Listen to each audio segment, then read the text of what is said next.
Assalamualaikum, selamat pagi Soleh dan Soleha. Hari ini kita akan belajar mengenai kerajinan dari bahan serat alam.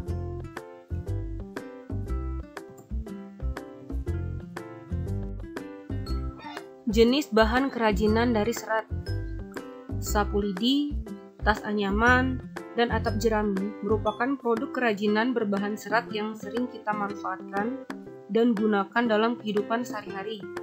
Pada umumnya, serat tanaman tidak banyak dimanfaatkan dalam kehidupan sehari-hari.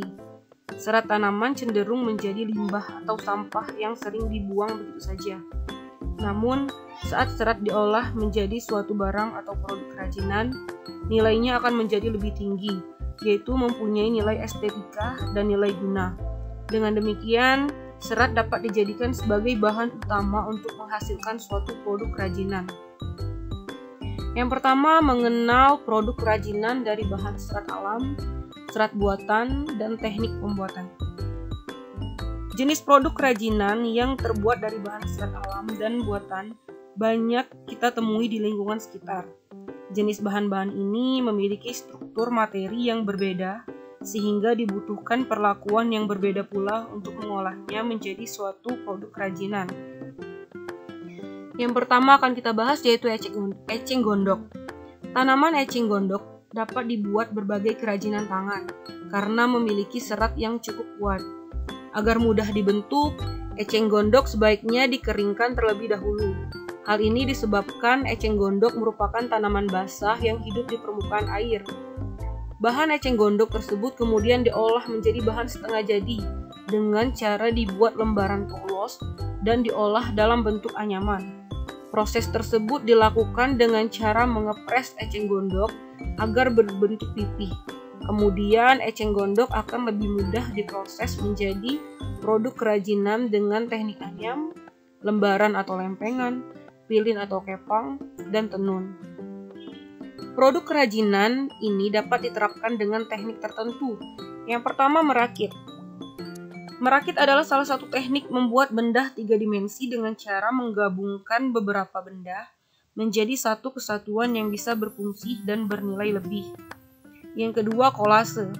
Kolase merupakan teknik menempel berbagai macam bahan selain cat, seperti kertas, kain, kaca, dan logam, sehingga dihasilkan sebuah komposisi bentuk yang unik.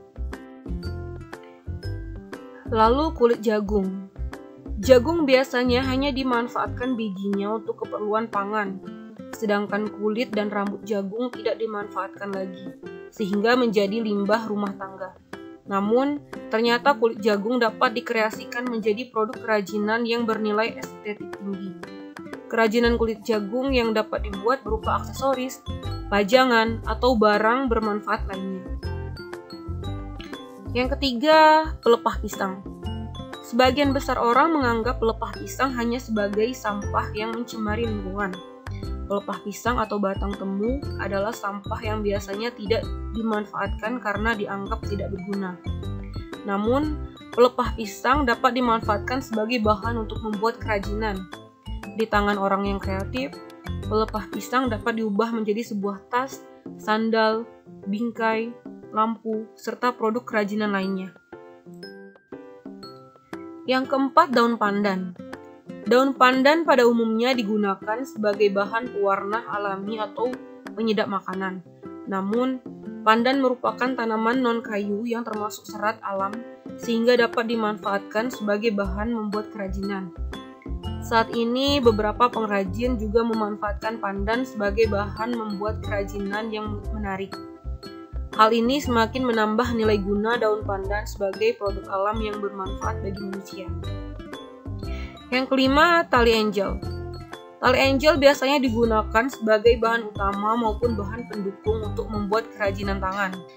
Tali angel adalah lilitan yang terbuat dari daun angel.